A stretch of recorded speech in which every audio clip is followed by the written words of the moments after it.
Okay, Okay.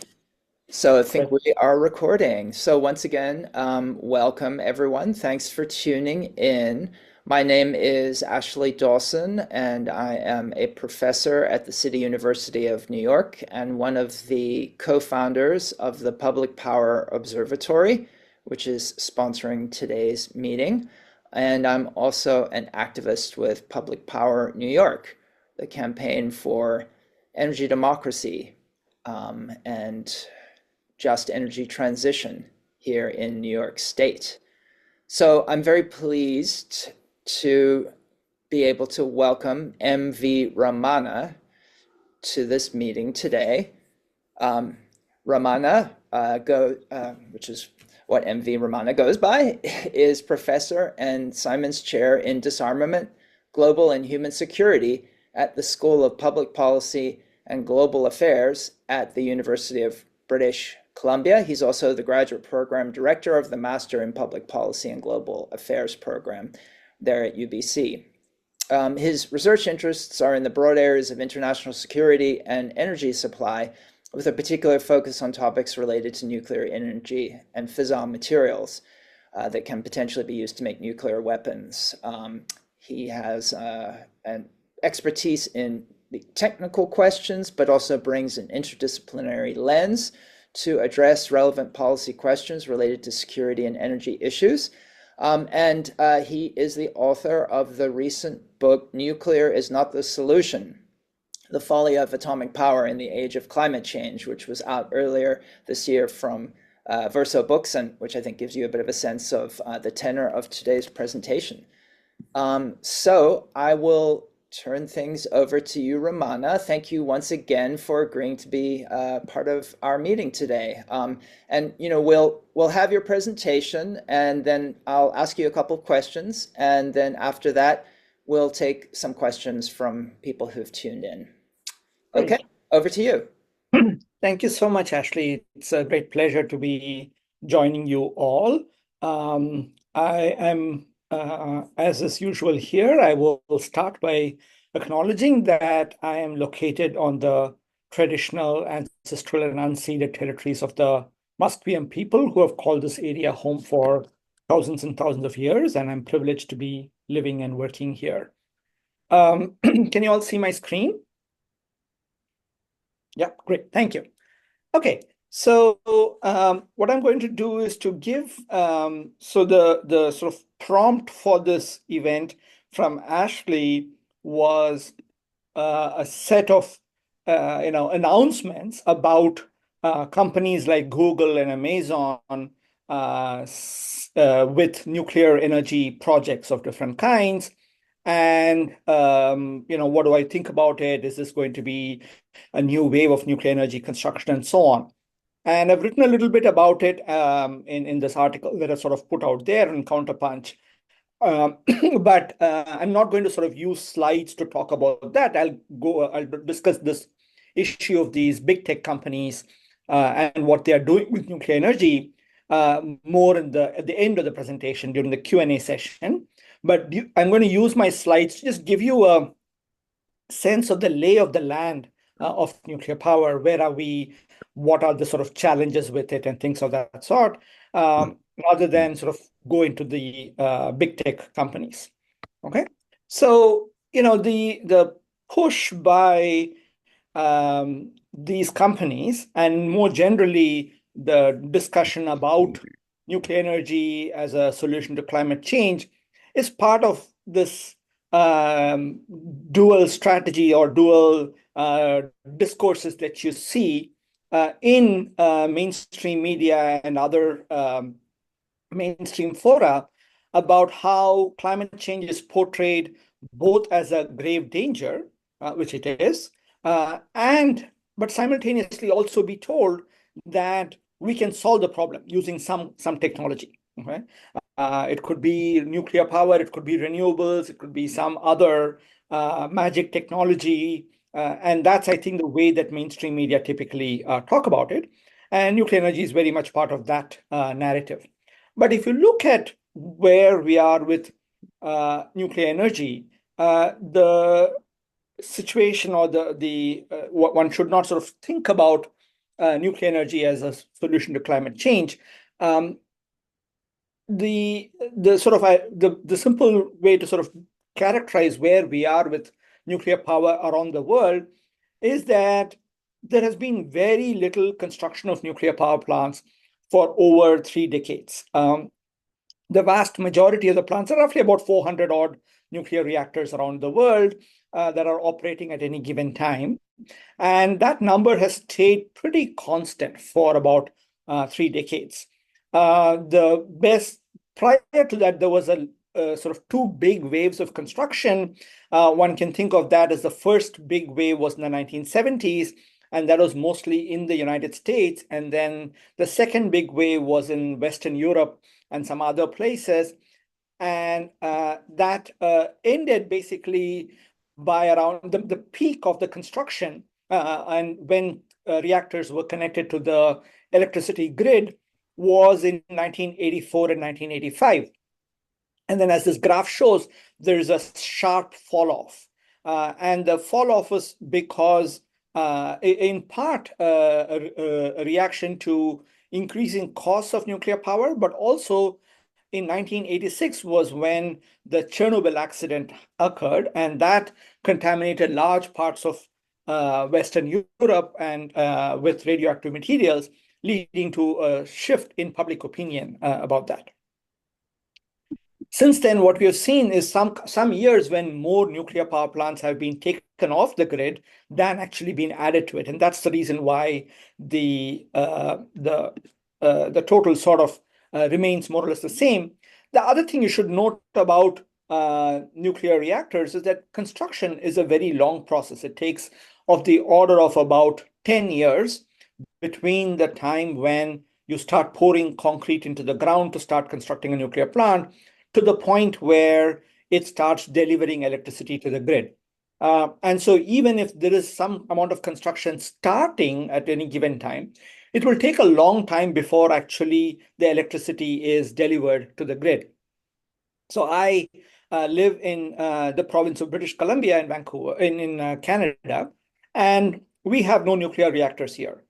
During an election that happened last month here, the conservative leader was saying, "Oh, British Columbia should be investing in nuclear power because we have increasing energy demands and so on." But had BC actually gone ahead and elected that person, and then that person had decided to build nuclear plants, it would take about 10 years before the first, between the time the construction starts and electricity flows. But of course, you can't start constructing a reactor overnight. There's a long process. You have to go through environmental clearances, safety checks, finding a community that is willing to live near this hazardous facility. And last but not least, raise the tens of billions of dollars you need to build this. And so it's a very long process between the time when a particular utility or a government decides to build a nuclear plant to the point where actually electricity is generated. Um, and the result of these trends is that the share of electricity flowing in electricity grids around the world from nuclear power plants has been declining consistently since the mid 1990s. The maximum it ever was in 1996 when it was about 17.5%. And since then, it has been coming down. That's the top line that you see, the red line or the brown line, depending on what your screen is showing you. That's sort of been declining consistently since the mid 1990s. The last data we have is from 2023, and it was just over 9% that year. In the meantime, you see that modern renewables, things like solar and wind, have been growing tremendously. So they now constitute nearly 16% of all the electricity generated in grids. And this is not including the production from solar panels mounted on roofs of houses, which do not go into the grid. So all the non-grid consumption is not counted in this. So this is the situation we have today. And the main reason why nuclear power has been declining has been that reactors cost too much to build. This is not really a very difficult thing to understand why nuclear reactors cost a lot, because a nuclear power plant ultimately is a very complicated way to boil water using a very hazardous process, namely nuclear fission. And this process of nuclear fission will always produce these radioactive materials, so-called fission products, which have to be which are hazardous to human health. So you want to make sure that this never escapes out into the environment. And the purpose of designing a nuclear reactor and putting all that steel and concrete and training all the workers to be very well, very careful and so on, is precisely to make sure that this material never spreads out, and that costs a lot of money. And so, if you look at the cost of electricity from different sources of energy, this is the trend that we see in the United States. These are numbers that are produced annually by a company called Lazard, a Wall Street company. And what you see is that that nuclear power is by and large the most expensive source of power on the grid, and wind and solar are among the cheapest sources of power. And both wind and solar have declined spectacularly in cost. There's been a slight increase in the last few years after the pandemic because of various supply chain disruptions and so on, and also general inflation. But that's nothing compared to the kind of cost increases we've seen with nuclear power. For a long time, the argument of the nuclear industry used to be that we know a nuclear power plant is expensive, but once you construct it, it's cheap to operate because it uses only a little bit of uranium, unlike coal and natural gas plants, which require a lot of fuel. And most of the cost of generating electricity at fossil fuel plants is actually the cost of the fuel. In nuclear power plants, that's not the case. And so the hope is that and the claim is that nuclear plants in the long run will make money.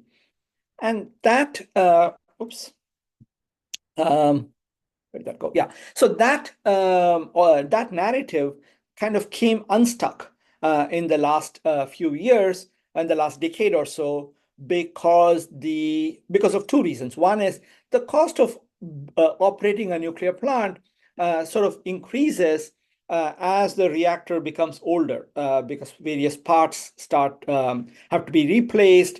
There's more maintenance cost, and the reactor may not be operating as efficiently as it was doing earlier, and so on. But more importantly, there were two other sources of cheap power that came on the grid. One that I've already mentioned are renewables. Renewables have the property that once you build a wind turbine or once you put up a solar panel, the cost of operating it is essentially zero, very close to zero. The marginal costs, as the economists like to call it, are very low because they do not require any fuel. The other source of power that became very cheap in the last decade or two was natural gas, in large part because of fracking. And so, since around 2010 or so, 2012, the number of reactors started shutting down because these utility companies decided they were not making enough profits for them. And the way that the nuclear fleet is operating even as many reactors as it does today is by government subsidies and bailouts. And you've gone through this process in New York. You know about what happened there. And this happened in a bunch of other states, in Illinois, in New Jersey, Connecticut, and so on. So that's the way by which most of these reactors are operating today. And since the Biden administration came to power, there's also federal subsidies that have kicked in a very large way. So anyway, so this is the sort of state of power.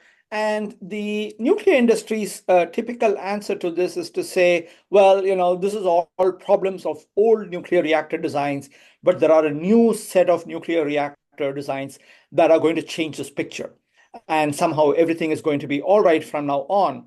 It's as though they have a magic wand that kind of gets rid of all of this. And so you hear claims like, the new reactors, these are typically called small modular reactors or advanced reactors. They are going to be cheap They are going to be safe without any risk of accidents. They are going to not lead to any additional risk of proliferation of nuclear weapons, and that they are going to also produce less radioactive waste. These are the kind of claims. Sorry? 1300. Okay, sorry, somebody was not muted here.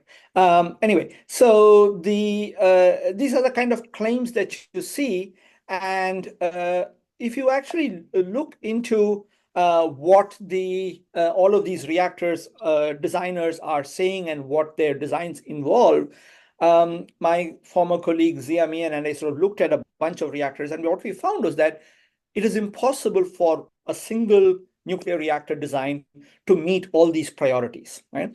You cannot produce less radioactive waste while also having lower risk of proliferation or having a more safer reactor, simply because the way to reduce the amount of radioactive waste is to go into a certain kind of reactor designs called fast reactors, which which do not slow down the neutrons. And in those kind of reactors, you always have to have a very high concentration of fissile material, which increases the risk of proliferation and also opens up new accident modes. So what we basically argue is that no reactor design will actually solve all these problems for the nuclear industry simultaneously. And in particular, when we talk about small modular reactors, small reactors, which is what Amazon and Google and so on are talking about, the cost per unit of electrical power capacity or electricity generated will always be larger because smaller reactors lose out on what are called economies of scale. These economies of scale are why nuclear reactors in multiple countries started off by being built small. The first nuclear reactors in the United States were all like 60 megawatts and things like that. The shipping port in Canada, there were about 200 megawatts, the first power reactors. And they've all increased to about 1,000, 1,500 megawatts. And the reason was that the nuclear industry was trying to take advantage of these economies of scale. What do I mean by economies of scale? When you build a nuclear reactor that generates 5 times as much electricity, the utility that owns the plant gets 5 times as much revenue by selling 5 times as much electricity, but it doesn't cost it 5 times as much to build the plant because you don't need 5 times as much concrete or 5 times as many workers to operate a larger plant. And so that's the advantage to going to larger reactors. But when you go to smaller reactors, you lose out on those economies of scale. And so per unit of cost of power, the cost is going to be higher. And I'm going to show you some data that shows exactly that. The other thing that's going to happen when you go to smaller reactors is that they're going to produce more spent fuel or waste simply because more of the neutrons are going to be escaping out. The nuclear industry's answer to this typically is to say that we know all these problems, but we are going to manufacture lots and lots of them. And once you manufacture lots of them, you will gain through learning and efficiencies of manufacturing in a factory. Now, historically, that has not been the case.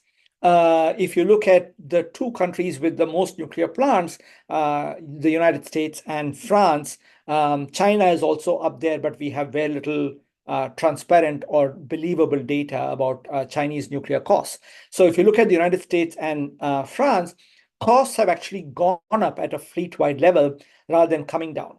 And you can understand this by thinking about as you operate nuclear reactors, you learn more about safety challenges, and that's going to drive up the cost of constructing these things.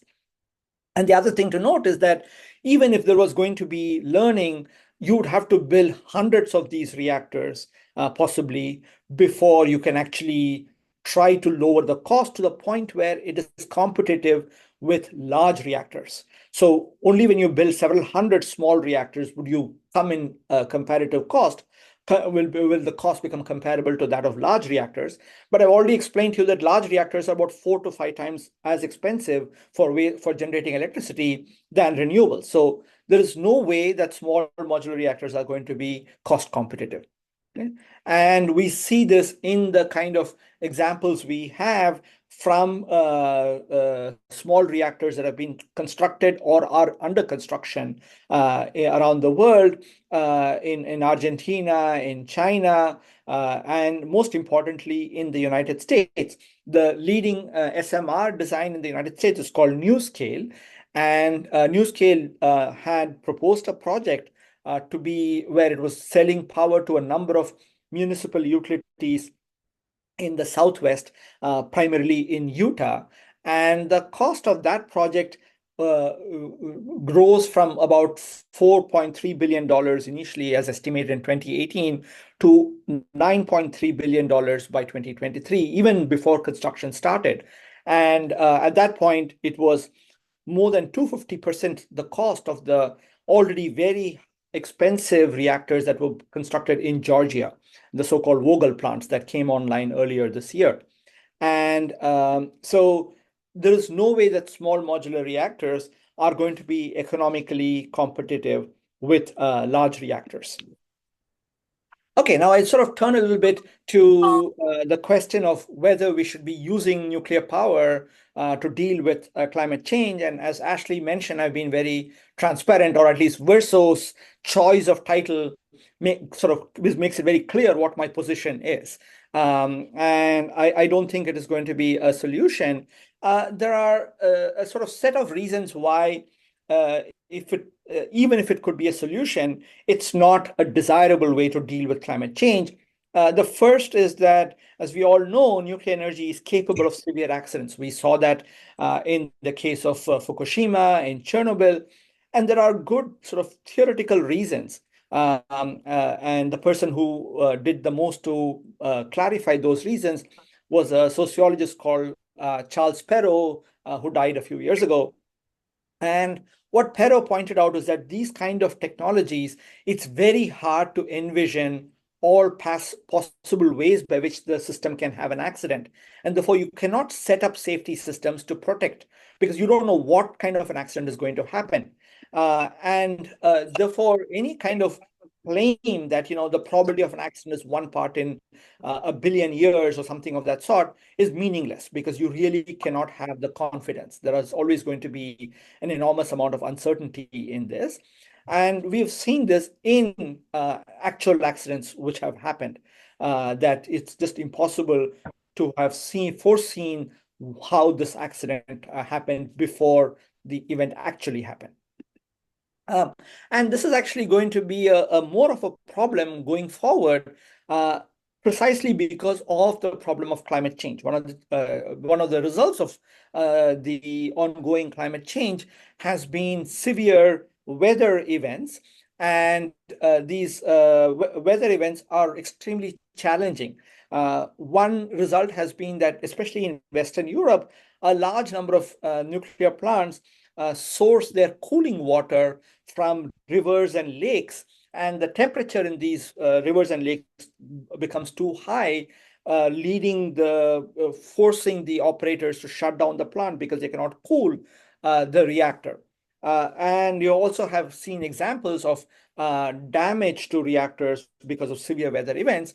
And last but not least, all of these things are going to lead to a greater financial challenges to reactor operators, utility companies that operate reactors.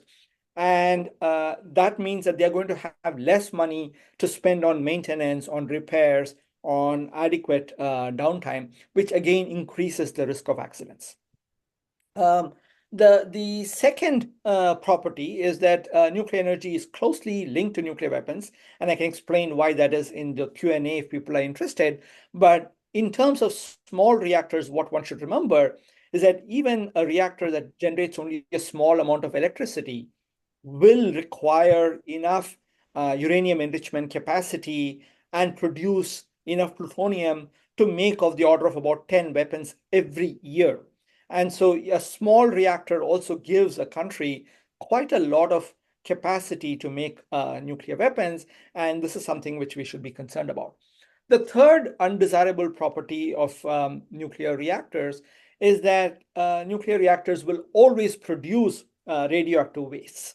And these wastes are going to be hazardous for hundreds of thousands of years. Um, that is simply an inherent property of the radioactive materials that are produced. There is nothing that you can do to change that. And the only solution that the nuclear industry has really worked on is to essentially dig a deep hole somewhere and bury it and hope for the best. Of course, they're not going to call it a deep hole, they're going to call it a geological repository, but that's essentially what it is. And these repositories, it's hard to imagine that you can be confident about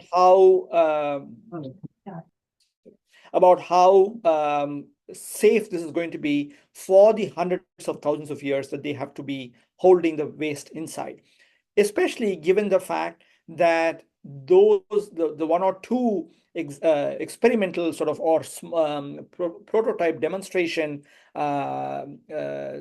geological repositories that have been set up have all had failures in a fairly short period of time. So the bottom line is that there is no demonstrated solution to the problem of radioactive waste. And so these are sort of undesirable properties. But I think the other important thing to think about is whether nuclear energy is even a feasible way to mitigate climate change. And the one parameter which is not often talked about is the question of time. I've mentioned earlier that nuclear reactors take a very long time to construct. And this time period and all the time period that is required prior to that means that you don't have it is not concomitant with the kind of timeline that we need to mitigate climate change. We need to reduce emissions right now, or probably actually, 20 years ago, we should have reduced emissions. And so trying to say, oh, we have the solution that maybe in 2 decades is going to lower emissions is simply not amenable to sort of dealing with climate change. Of course, what nuclear proponents will say is that these long construction times are things of the old. We have new reactor designs which will be built very fast. But again, if you look at the experience, that's really not proved to be the case. So the AP1000 reactors that were constructed in Georgia, the Vogtle project, when the design was first accepted and when Westinghouse was marketing this design, it used to say that we have done sort of computer simulations that show that we can build this reactor in 3 years. And for a while on its website, Westinghouse even used to have a little animated video showing the reactor being built in like 36 steps, like Lego blocks coming together. But in the real world, it took more than 10 years. And so what happens on the computer really does not work in the real world. Um, and even at a larger level, most of you might remember that under the Bush administration, the Energy Policy Act of 2005 put in place a lot of inducements for utilities to construct nuclear plants. And at that time, around 30 reactors were ordered, with about 15 large reactors expected to come online before 2021. And actually, what happened was that only 4 reactors began construction, 2 in Georgia, 2 in South Carolina. Of those 4 reactors, the 2 in South Carolina were abandoned after $9 billion or more was spent on it.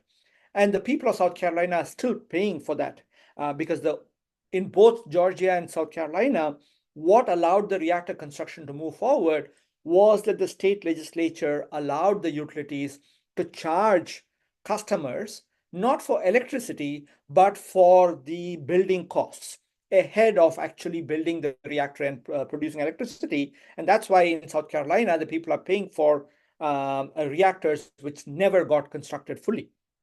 And so, and as I mentioned, the one reactor that was built, the Georgia's Vogtle plant, the cost exploded. So when construction started, it was expected to cost $14 billion. It's now over $37 billion or $36 billion. The same kind of story can be told in the case of the UK, where again, there was sort of talking about these reactors, a large number of reactors being built by 2020. And nothing of that sort has happened. The first reactors that are being constructed there, the Hinkley Point, is going, tens of billions of dollars over budget and much more late. And so the point I want to make is that we need to think about not just the fact that nuclear reactors don't emit carbon at the point of electricity production, but we also have to think about how expensive it is and how much time it takes. And that's important when you're thinking about climate change. Okay? So I'll sort of end by saying that, nuclear power is inexpensive and cannot be scaled quickly enough to deal with climate change. And because it's expensive, we should also remember that it's not as though there are no alternatives. There are alternatives that are much cheaper and quicker to build. And so when you spend money on nuclear power plants, then that money is not going towards more faster and cheaper climate solutions. So in terms of opportunity cost, nuclear power is a negative. Nuclear energy is also faces multiple risks, and therefore it's not desirable to expand nuclear capacity. And lastly, new reactor designs won't change any of these realities. So I'll stop there and stop sharing, and I'm happy to take questions or. Uh, Thanks so much, Ramana. Um, that was a very bracing presentation, and I'm sure everyone has lots of questions for you. I wanted to maybe start us out by coming back to that question of what's going on with all the big tech companies. Presumably they always claim that they can solve the world through all of these tech fixes. Um, Maybe the turn to nuclear power is more of the same, but presumably they know some of the things that you have been outlining. So how do you make sense of the fact that they're purchasing power from these, or beginning to fund these private nuclear power plants? yeah, And so that's one question. And then my second question for you is, how do we, as public power and energy democracy activists, make sure that we don't get on the hook for, as you pointed out, to utilities who charge us for the costs of building these kinds of nuclear power plants, particularly keeping in mind, what happened in the early 80s and the way that utilities did that in the past. So yeah, those two questions: what's going on with big tech and nuclear power, and how do we make sure that we don't get charged for all of this? right. Um, the second question is easier to answer in a way, and it is to say you just have to fight very hard and fight politically, right? Because many of these organs of the state which are making these kinds of decisions have often been captured. This is what happened in Georgia and South Carolina. The public utility commissions there, which were supposed to be standing up for the rights of consumers, didn't do their job. Uh, there was no dearth of analysis that showed that the investments in nuclear power in 15 years ago, when these decisions were being made, 15 or even 20 years ago when these decisions were being made, lots of people pointing out that there were cheaper alternatives, that the costs were understated, and so on and so forth. And the Public Utility Commission simply refused to take that on board, right? So how do we change that? That's a larger political conversation. And I think that to understand, to be able to do justice to that question, one would have to really look at the very local landscape, figuring out who's on the commission, who are the people whom they're listening to, how do we make representation, stuff of that sort. I'm not the best place to sort of answer that for New York. I mean, you guys should be sort of doing that work. But what I think the other thing I can sort of say is that despite all of this, I think the facts are very clear. And there's an enormous amount of database of knowledge that one can draw on to make those arguments, right? To go and explain why we should not be investing in these things is not very difficult. The question is who's going to be putting in the time and who has the access and how much more access the nuclear lobby has. That's another challenge that we have to sort of look at, trying to transparently figure out who these people are listening to, who are lobbying them. Those are things which I think we should be doing. But I'm going to ultimately sort of say, look, I don't know enough about it in specific circumstances to be able to make things. What I can offer are, here are sort of some of the economic realities. Here are some of the challenges with new reactor designs. Those kinds of things I can definitely offer. And there are many, many other people who can offer that kind of material. Okay? Now, coming back to the first question, you sort of there was a slip of tongue where you said they were buying power, and then you changed, and that I think is a very important thing because that's ultimately what these companies want us to be thinking, right? They want consumers to be thinking that somehow Amazon is actually buying power from a nuclear plant.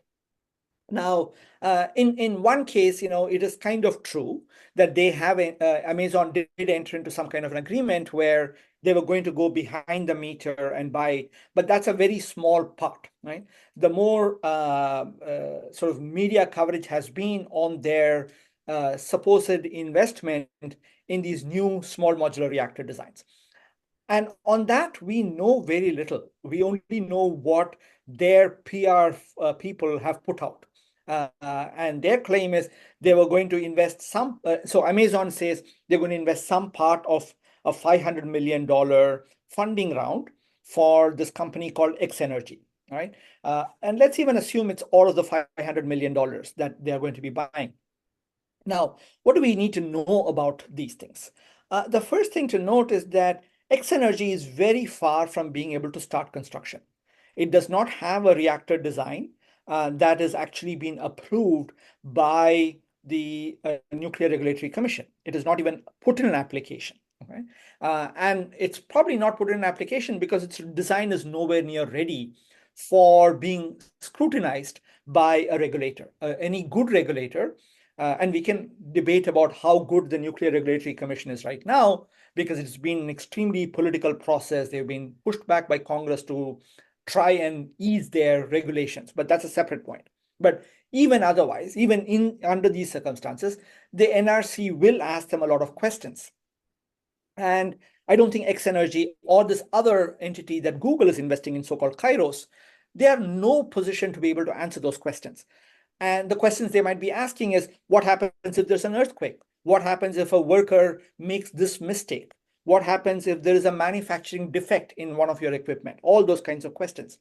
And to answer those questions, these companies have to do a lot of R&D, costing hundreds of millions of dollars. To give a sort of data point on that, NewScale, the company that I mentioned, which is the most advanced SMR design in the United States, which is sort of closest to getting an NRC design certification, has spent, as of date, about $1.8 billion. Okay, and it is still does not have a design that has been approved. The last round, which we heard from the NRC, was they still had a lot of questions for NewScale to address. And so you should expect NewScale to have to spend $2 to $2.5 billion before they have a design that can actually be where you can start construction. So Amazon's $500 million might seem like a large amount, but is actually not sufficient. And all of these companies have been trying to go public, and there is not that much appetite in the public domain to be buying all those shares and driving up the share cost so they can get so much money to do all this R&D work. Okay, so that's one thing to sort of remember, that the amounts of money seems large, but actually is quite small compared even to before you start construction, let alone the actual construction will cost tens of billions of dollars.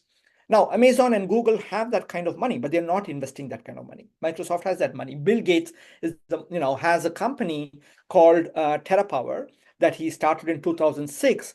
And what did Bill Gates do? He spent some tens of millions of dollars. We don't know the exact amount.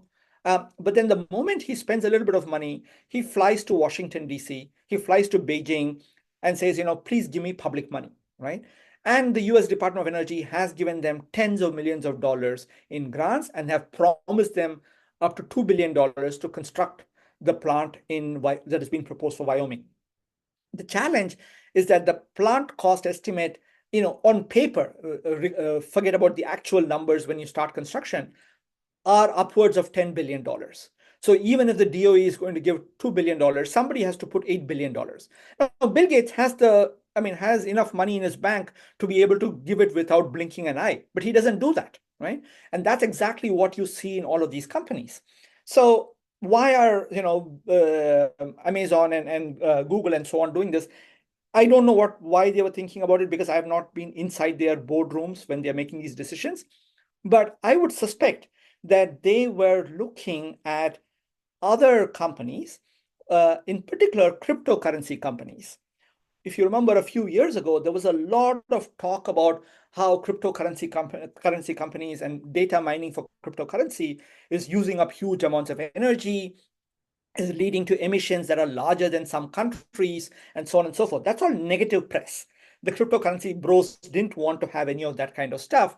And I think the tech bros are learning from that and saying, okay, we need to get ahead of this. We don't want this kind of negative publicity. And that's why they're making all these announcements about nuclear power. And what they're doing essentially is taking advantage of a massive PR exercise that the nuclear industry has done over the last 1 or 2 decades, when they have rebranded nuclear power to be this kind of clean and green source of energy. And so these tech bros are just taking advantage of that by saying, oh, we are also joining that. And, as you know, nuclear energy is clean, it's green. That's why we are sort of investing in this. But they are really, in the meanwhile, what they are doing is driving up the demand for fossil fuels, driving up the demand for natural gas in particular, and in some cases, coal as well, in order to operate all these data centers. And one should, I mean, I think ultimately one should be asking questions like, do we need these data centers? What are they doing in those data centers? It's not just AI, it's also all of the data that they are storing for no particular reason except to use it in their surveillance capitalism model of business, right? And that's what all these data centers are doing. And we should be asking the question, do we really need those things?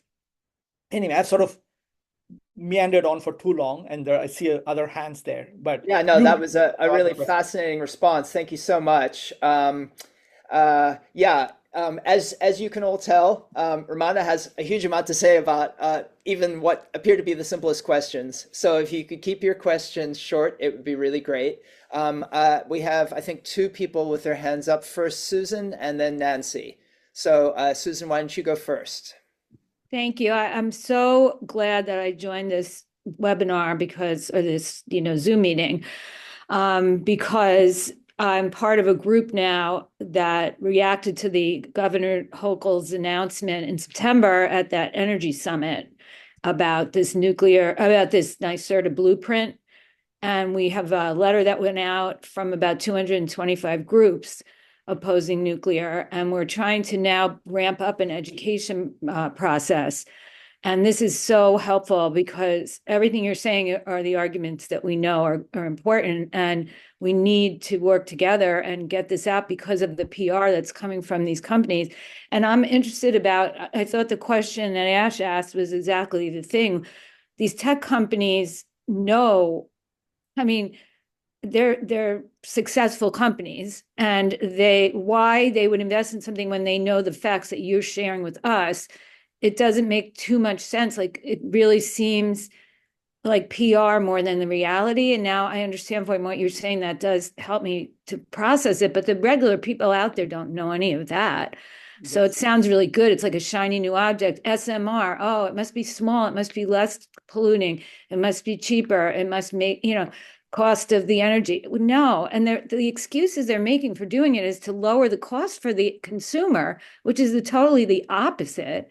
So I'm just confounded by, and then of course with the Inflation Reduction Act, there were subsidies given, and now our governor is going to include it and want to subsidize it, and they've subsidized upstate nukes already in New York by $7 billion. Like, how can we ramp up this campaign to make people understand what you taught us or what some of us have been learning? I don't know, but I'm so glad I'm on here because this is incredible. Thank you. Thank you. Thank you. Susan, just before Ramana starts to answer your question, it would be great if you have a link to your group, if you could put it into the chat. I don't have a link to my group because it just sort of, came about. I could tell you who's in the group is Andra from Agree and Ethan from Citizen Action, Laura from Food and Water Watch, Anne Rabe from she's from representing two groups about the West Valley plant, storage area upstate. She was involved. Ellen, who's on this, is from Grassroots Environmental Education, is in it. It's kind of like all of us who have been sort of working on stuff like this, and we kind of just reacted to this Syracuse summit and kind of then got together. So we have a Google group, and we meet every Tuesday at 3:00. But aside from that, it's like we don't have a website. It's not like that at this point. Well, I wish I did. maybe, I wish I could make it more formal. maybe you could share your email address. I'm happy to do that. Mary Finneran is on this, and Manajo. There's a few of us here today that are in this group, so I'll put my email right in here now. And I'm happy to anybody and work with anybody who wants to do this. I'm so grateful to Ramana for doing this, event, for you also, Ash, for doing this. Thank you so much. Okay, Ramana. I really appreciate it. I don't have anything much to add to that. I think, as you rightly said, we know much of this. And I'll just say two things. One is, I think they're also playing on the word small, right? So technically, the definition of small is just that the power output of the reactor should be under 300 megawatts. That's all small means. It doesn't mean it's physically small.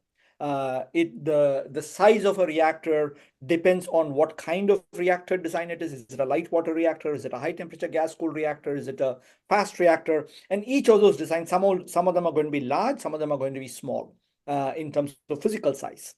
Okay, so that's one thing they want to play on, because they want to make it seem as though, there's going to be this data center, and right next to it there's going to be this little plant that's going to produce all the electricity. That's not how it's going to actually look in the real world. The question of why is it that don't these companies know these things? Of course they don't know about it, right? And I think, if you think about Microsoft, was it 2 years ago, I think, or was it 2021? I forget. They even made an announcement saying they are investing in a nuclear fusion company that is going to be producing power by 2028. Anybody who has any idea about nuclear fusion will tell you that is absolutely impossible, right? Why is Microsoft doing this? Because it's exactly what you said. It's all about PR. They want to be seen as investing. And of course, within Silicon Valley, there is this whole ethos of, technology can save everything, and innovation, and, we're going to disrupt the industry, move fast and break things. Those are the kinds of sort of slogans they go with. And so this fits into all of those things. And the nuclear vendors also have played that game very nicely. They go and say, out on the East Coast, they are going to ask us all these questions about safety and so on and so forth. Whereas here, you guys are telling us, what can we do to help you, right? And so it works very well between these two. It's a good marriage for them. It's bad for all of us.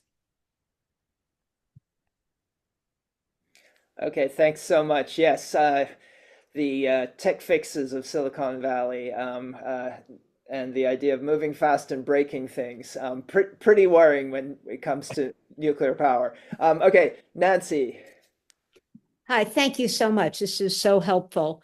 I'd like to know what is your understanding of why some of the labor unions, beyond the ones that are actually working in the nuclear sector, have come out for nuclear power, particularly in Europe. The Trade Unions for Energy Democracy, which is an organization that my union has been a part of, and I respect their work quite a lot, has been a major supporter of nuclear energy. And I don't really understand, given what you're saying and what I've read in the past, it doesn't seem to make sense, except protecting what they have as opposed to decommissioning it and saving those jobs. I know the global labor climate movement has talked about transition, just transition, and making sure that the energy workers that have been in either nuclear or in fossil fuels should have relief, should be the first ones getting the jobs in the renewable industry. It's very hard to make that transition, of course. and the skills are not lined up necessarily. But if you could explain that to me, I would really like to know it. Thank you. And thank you for the whole presentation. It was very helpful. Yeah. As I as I mentioned in the chat, I'm happy to share the slides or any of the underlying papers that underlay those slides. So happy to share all that. Again, the question that you're asking is not something that I can really answer. You would have to ask people in these unions about the source of their support. But I will say two things. One is, if you look at the corporate sector, who are the companies that are supporting? We talked about big tech. Now, big tech doesn't really have nuclear plants. They're not going to profit directly from that. But they see it as valuable to them in a PR sort of way, but also because I think they can, there are longer routes through which they profit. So if you look at any proposed nuclear plant construction, the number of companies that jump on the bandwagon and say, oh, this is a great idea, include, companies that may be manufacturing steel. There could be companies that are consulting companies, law firms that are involved in writing contracts. So anytime you see nuclear construction, you see this sort of conglomeration of different kinds of firms that are coming together in support of that. And I suspect there may be something similar at the union level as well. Right. So that's one sort of thing to remember. So in the UK, when they decide on the Hinkley Point, there's a lot of talk about how much of the steel is going to be sourced from other mills within the UK itself. But it's actually probably some of the steel probably came from China. That's a separate story. Well, when they are selling the plant, they do something and then they do the actual purchase from somewhere else. So that's one thing to note. The second is, I think within the companies that own nuclear plants and operate nuclear plants, what is the structure of the labor problem there? And the nuclear power plant necessarily requires a lot of training to be able to operate those plants. And so typically these are relatively high paid jobs. But if you look at the number of jobs and you measure it either as per megawatt of electricity that they generate or per dollar of investment, nuclear is among the lowest. Okay. There have been studies that looked at numbers of jobs in the construction, in the operation, and the other sort of processes that are involved with nuclear power, comparing it with coal, with solar, with wind, and so on. And you find that all the other ones are typically much higher than nuclear. So nuclear has a very small workforce, but typically well paid. It also tends to be very concentrated in specific places, right? A lot of energy is being produced in one place. And so the local political landscape is shifted a lot by this, right? So you must have seen this in the case of upstate New York, the way that a lot of those subsidies were bought was by the utility company saying, oh, we're going to close down this plant, in which case the small town is going to lose, 3,000 jobs there. And that's going to change the complete sort of economic outlook for those communities. And so then the local congressperson goes to Albany and lobbies for the amount, right? And so it's all coming at the cost of consumers who are a much more dispersed population. So I think that's something which we have to sort of think about how to deal with that. Thank you. Okay, we have a couple more questions, and I just want to note that we're at the top of the hour, and so we should probably only have a few more questions. Maybe I'll ask people to pose their questions together, and Ramana, you can try and tackle both of them. We have Dawn and Mary. So Dawn, why don't you go first, and then Mary directly afterwards, and we'll let Ramana kind of try and synthesize his response to both of you, if that's okay. Okay, thank you. Great presentation, Dr. Ramana. So I also am in New York State, and we're faced with this proposal from Governor Hochul. I went to that energy summit, and the paper that they put out, the so-called blueprint, is very vague. but it's clear that they're pushing ahead. I had a conversation with a woman from Canada, from Ontario, and she said, "Oh yes, we're building an SMR and everything's hunky dory and it's going to be great." Um, do you know about that project? And can you speak to Unfortunately, it? yes. Yeah. And the other separate question, and I don't know if you have time to deal with this, is about the life of existing reactors. Okay, great. Thanks, Don. And then Mary, your question, please. Oh, well, it's pretty I don't know if it can be melded with Don's or not. I came in late and my cat was having a frantic tarantella, so I missed the point you made about the weapons manufacturing and nuclear. And is that I have people saying no, there's not enough in the reactors to be creating weapons, but I'm very concerned about that. And I actually was trained to be a welder back in 1982 to possibly get a job with 9 Mile, which I didn't get. But I'm very concerned about the lack of proper training for people to build these small reactors if there's going to be them. I mean, the welds are extremely critical. And so I'm concerned about that. Didn't know if you wanted to address that or talk about that, but I think the unions need to know how critical it is. I knew of trainers, I heard of people being trained on the job to weld fracking pipelines, and that is much less, it's still really concerning, but not as concerning as nuclear. Thank you. Great. Any other questions? Okay. So let me go through them in turn. So the SMR in Darlington, that's the name of the site in Ontario, where they're supposedly building 4 GE Hitachi's BWRX 300 reactors. Ontario is one of those captured provinces where the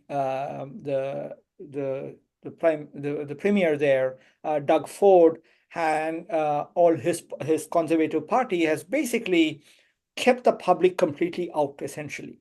There's very little space for public intervention, and there is very limited transparency. So the most important question that one can ask about that particular project is, how much is it going to cost, right? They're going to build 4 relatively small reactors. And if you ask the question, how much is it going to cost, you will not get an answer because there has been no cost estimate that has been released.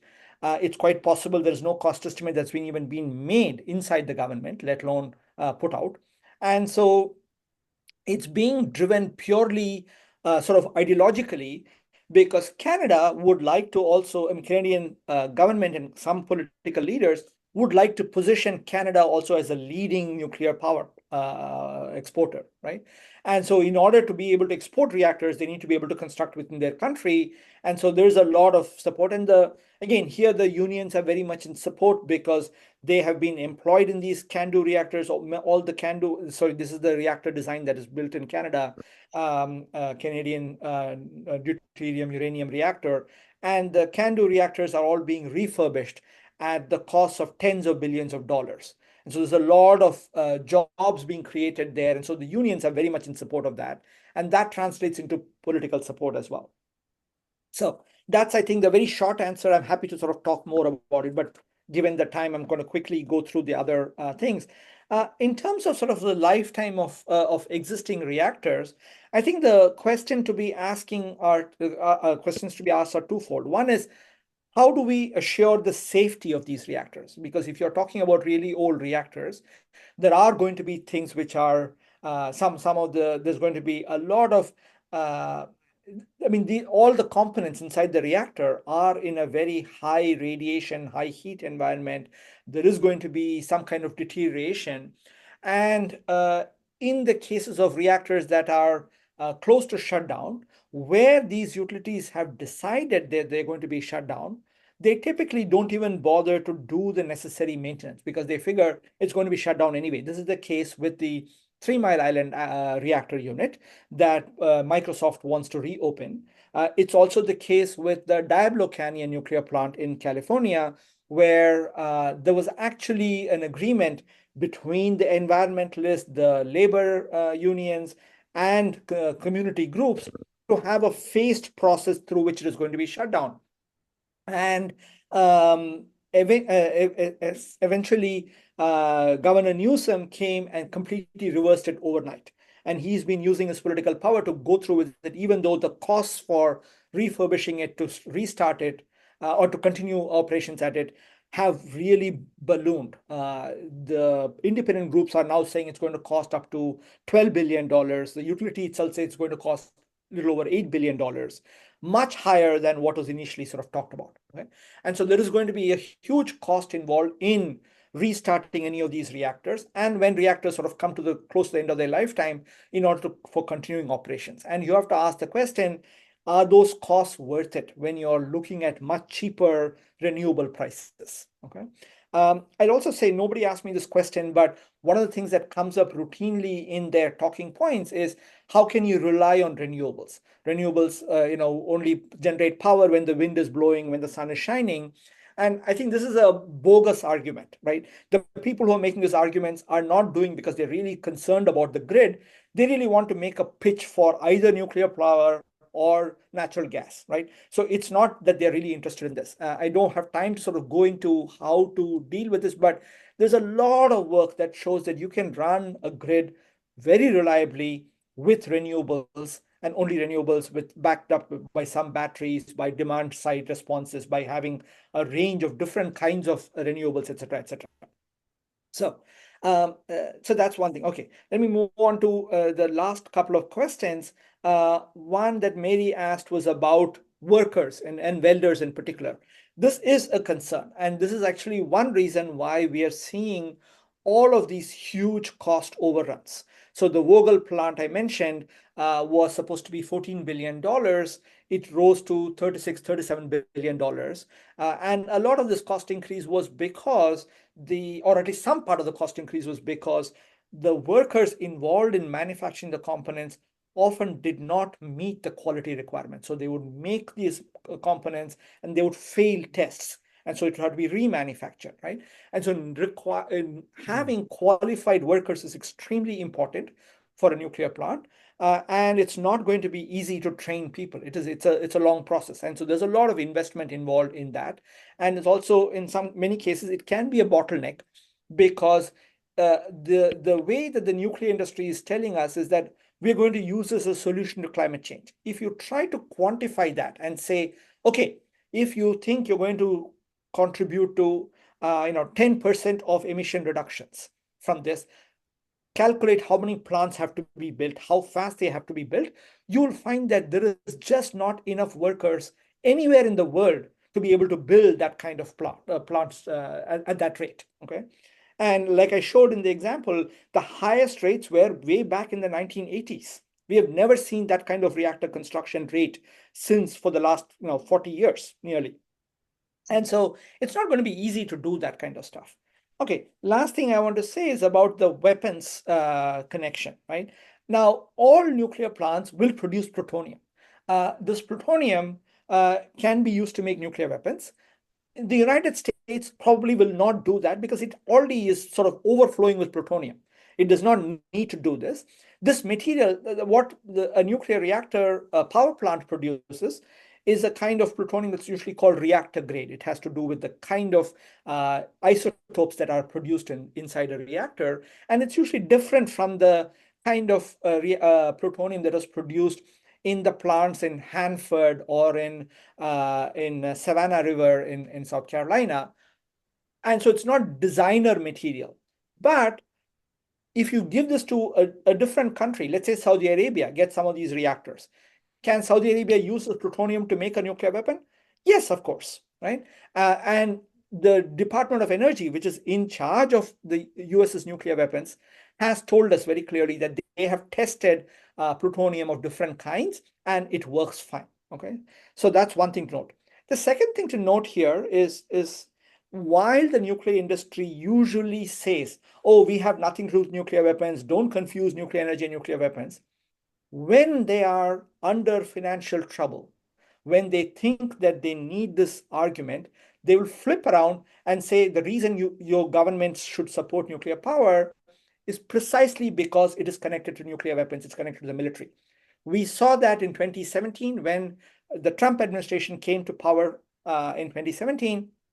And immediately a whole bunch of reports were produced by Washington-based think tanks saying, oh, the reason why you should be supporting nuclear power is because it's a national security imperative, right? And they know that Trump is not going to support it for climate reasons. So this is their argument. And it's a good argument because there's actually a lot of connections between the two.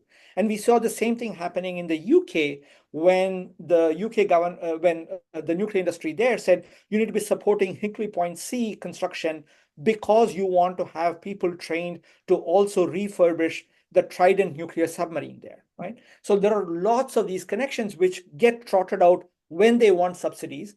And when they want public support, they say, oh, there's nothing to do with each other, right? It's just two-faced talk that they do all the time. I think I've sort of connected most of that. Did I miss anything?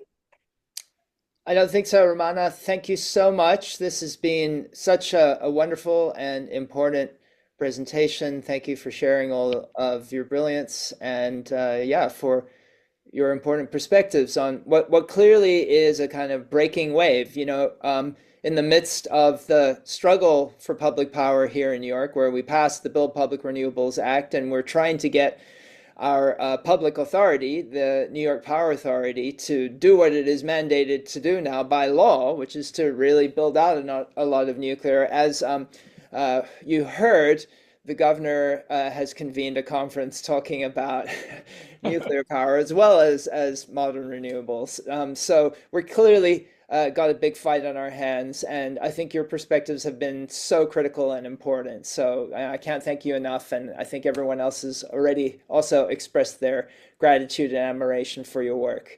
So keep it up. Thanks again for joining us. And everybody in the chat, I put links. I noticed that there's one question in the chat that I didn't answer. If I may take a minute just to say, you know, about utility costs rising. Look at the data from Georgia. Look at the data from South Carolina, right? There are groups there that have collected all the data. They'll tell you how much the average electricity bill is rising in those states.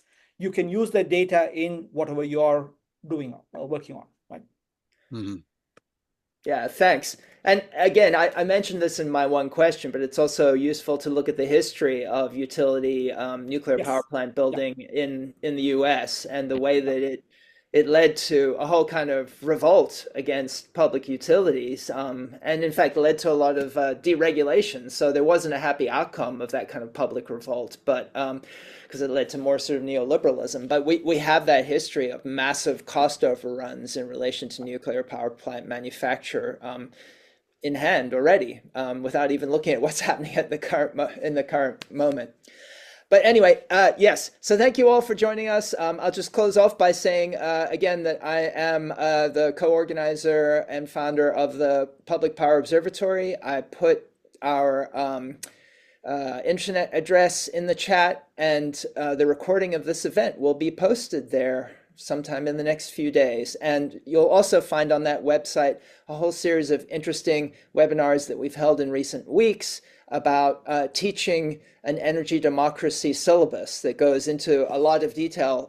If any of you are academics, you know, you could use that syllabus for teaching questions related to the history of energy conceived in the broadest possible way. So I encourage you to take a look at those webinars and at the energy democracy syllabus, which is also available on the Public Power Observatory's website.